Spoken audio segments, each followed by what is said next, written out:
Perkenalkan, nama saya Andro Nabaima, kelas A1 Fakultas Keperawatan. Baik teman-teman, yang kita akan bahas yaitu teori asam basa. Teori asam basa yang akan kita bahas kali ini terdapat dalam 3 konsep yang umum dikenal, yaitu konsep Arrhenius, konsep Bronsted-Lowry, dan konsep Lewis. Teori asam basa menurut konsep Arrhenius. Teori pertama asam basa ini dicetuskan pertama kali oleh seorang ahli kimia berasal dari Swedia bernama Svante Arrhenius.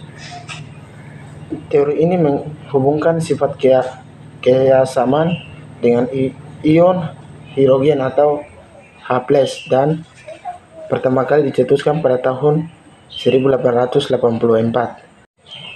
Menurut teori Arrhenius, asam basa Arrhenius merupakan zat yang jika dilarutkan dalam air, maka air tersebut akan menghasilkan ion H+ dalam larutan tersebut.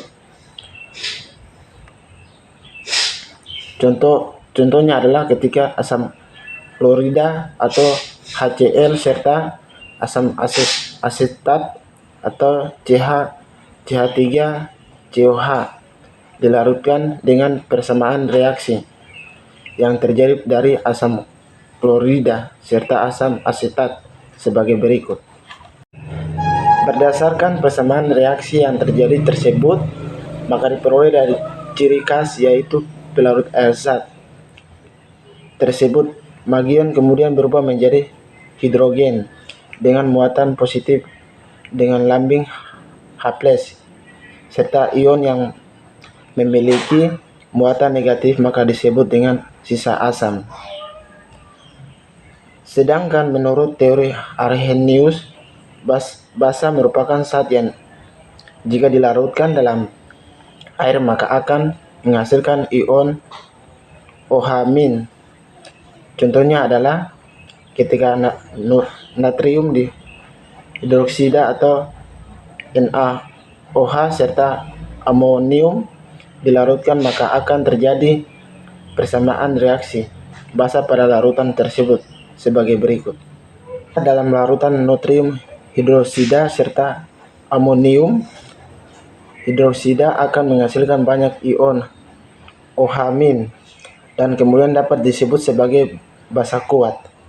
Sedangkan larutan yang menghasilkan sedikit dari ion OH- dapat disebut sebagai basa lemah.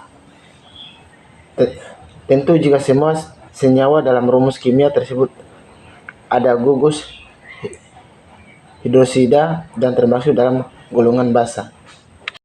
Teori asam basa menurut konsep Bronsted-Lowry. Bronsted-Lowry mendefinisikan asam sebagai donor proton dan basa sebagai akseptor proton. Teori ini dapat menjelaskan reaksi asam basa dalam pelarut lain yang tidak menggunakan air sebagai pelarut dan pada fase gas. Dalam teori ini terdapat juga teori asam basa konjugasi. Asam konjugasi dalam teori Bronsted-Lowry dibentuk oleh penerimaan proton oleh basa. Dalam kata lain, asam konjugasi adalah basa yang telah memperoleh ion hidrogen. Di sisi lain, basa konjug adalah yang tersisa setelah asam telah memberikan proton dalam suatu reaksi kimia. Ini asam basa menurut konsep Lewis. Pada tahun 1932, G.N. Lewis, ahli kimia dari Amerika, mendefinisikan asam sebagai suatu zat yang dapat menerima sepasang elektron dan basa adalah zat yang dapat memberikan sepasang elektron. Asam menurut Lewis adalah suatu zat yang mempunyai kecenderungan menerima pasangan elektron dari basa. Contoh beberapa asam Lewis adalah SO3, BF3 maupun ALF3. Sedangkan Basa menurut Lewis adalah zat yang dapat memberikan pasangan elektron.